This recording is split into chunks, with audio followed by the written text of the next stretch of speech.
name is Dana Coe. I'm looking ways to improve my usage and just overall picture. Alrighty, go ahead and throw that to someone else, please. Oh, sorry. I know it's hard to catch. Maybe some ideas of how to make the lesson flow a little more, maybe a little more exciting. Great, and one more person. I have to find out if we're implementing it and using all the resources that we should be and making sure that it's working to the best that it can in our school. Great, and actually, why don't you throw to one of these out of the two folks? I have the strategies for Awesome. Okay, I'll take those. With the second thing up there, the question, I'm going to have you hold that because the second hour of this, the way this is going to work, is I'm going to actually do a short model lesson for you all right now. And you're going to participate as learners, I'm going to facilitate, and then we're going to debrief it and talk about some strategies that happened there. And then after that, I'm going to show you some of the advice for instruction that I used and also what I added to make that lesson really my own. And then that's like Dr. Domain was saying, what you all can add to make lessons your own based on your own strengths as teachers. So that's what we're going to do for the first hour, the model lesson. And then the second hour is going to be essentially facilitated time for you all to ask questions either to your own content area or to other content areas and get hopefully those questions you just wrote down answered by either me, one of Kara's team, Erica, Michelle, Dr. Domain. And if you don't get your question answered leaving today, I'm going to collect them all and get you answers and then send them out to you. Does that make sense? All right, so with the model lesson, I'm going to be passing around this wireless mouse before them actually get to it. We're going to start here for a second, and you're going to start us out. And you don't have to do anything yet. So we haven't actually started the model lesson yet, but I'm much of a mover, so if you don't mind scooting your seats in, because I'm going to want to be like walking through tables and stuff as we go. Take a look up front for a second, and you may remember this from June if you can remember that far ago, but I know a lot's happened since then. This is how Agile Mind presents lessons. We launch them, we investigate them, and then we debrief them. And the goal with this is to get students excited about the real world context, something to grasp onto, then some time to explore with whatever materials we give them, and then finally to put the math to it and give them those actual abstract ways to think about this that we've been asking them to do their whole lives before, doing that in the last segment. So go ahead and tell me your name one more time, please. Tracy. Tracy, and click number 2 up there.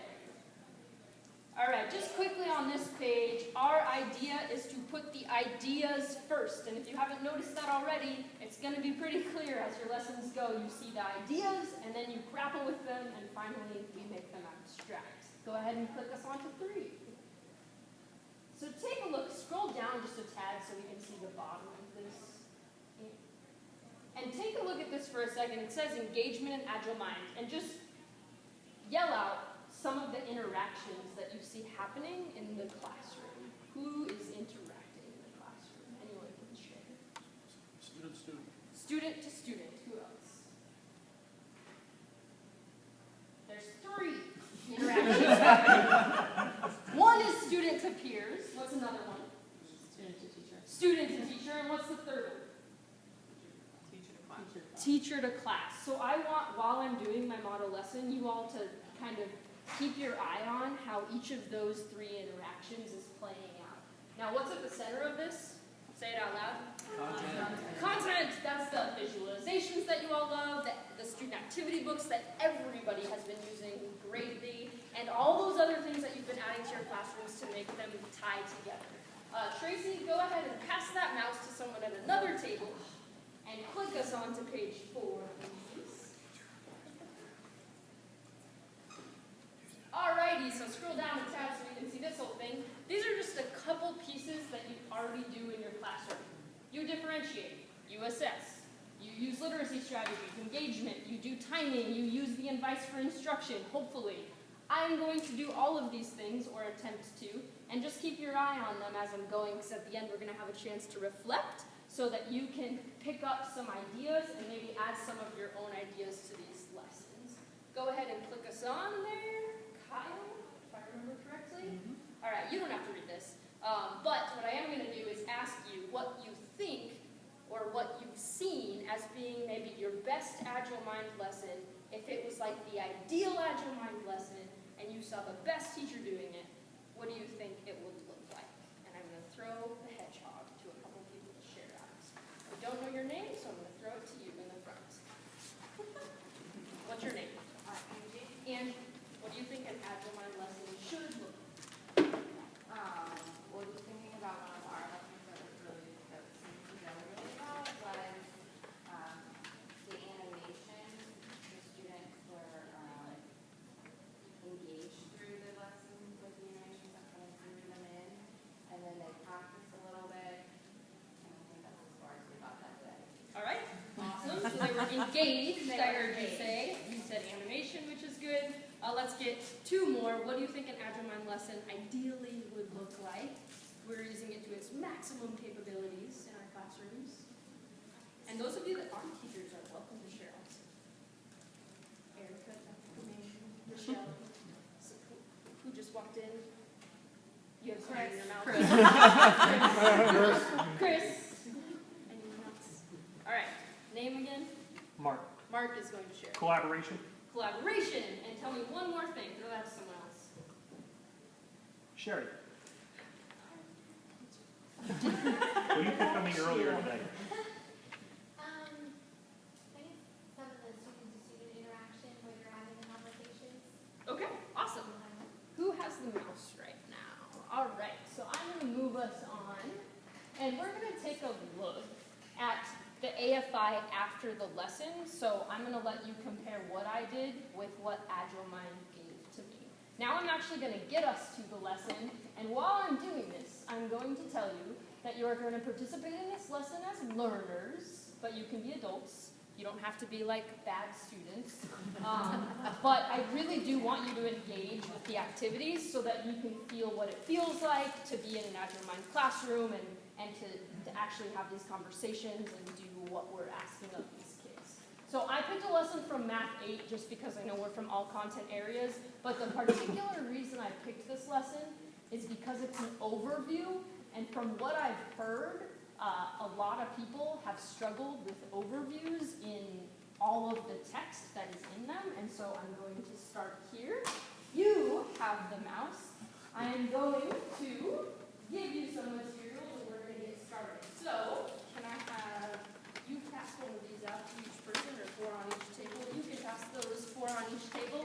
While those are going around, we have a trick up front that's happening.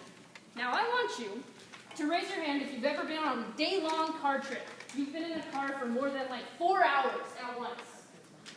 More than 4 hours. What about more than 2 hours? Raise your hand if you've been in a car for more than 1 hour. Okay, so sometimes on a day-long car trip, a lot of things happen. Talk to the person sitting next to you about the last time you were on a day-long car trip, where you went, what you did. You have 15 seconds. Go.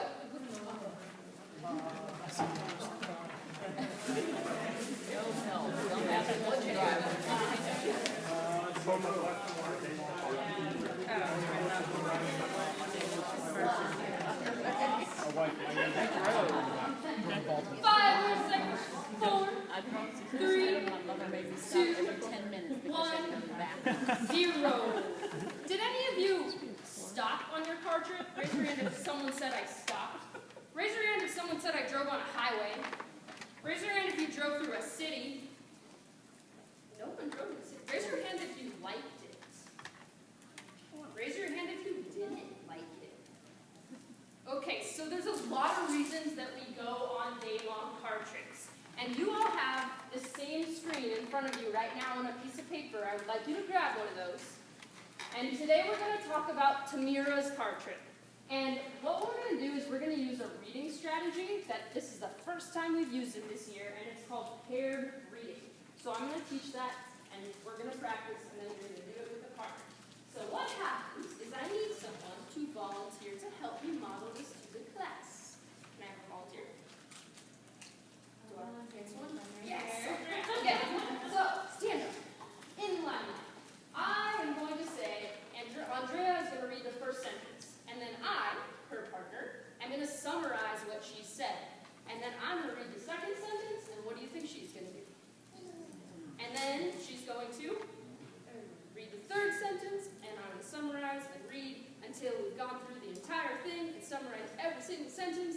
we get to the end and we have this big question, and so while you're reading, I want you to think about what was Tamira's car trip and what were the details. When did they stop? Where did they go? What were all the segments? And so on. So we're going to start off, so go ahead and get us started. On Memorial Day, Tamira and her family went on a day trip to an outlet mall. So Memorial Day, I don't actually remember what month that's in, but Tamira and her family went on a day trip because I guess they had the day off school. They left their house at 9 a.m. and traveled at a constant speed of 70 miles per hour for 1 hour, arriving at the mall just as the stores opened.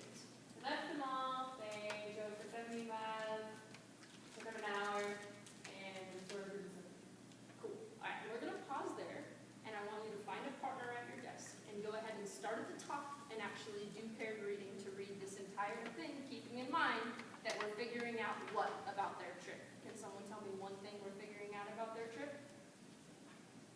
If I knew your names better, I would be calling. If I have a hedgehog, I can just throw it. Tell me one thing that we're finding out about the trip. Sarah. We don't know yet, we haven't read it. But what did I say you might need to find out about her trip? Or what would you be looking for when you're reading this? Details, like where they went, and how they did it, and when they got there. What else could we find out about their trip?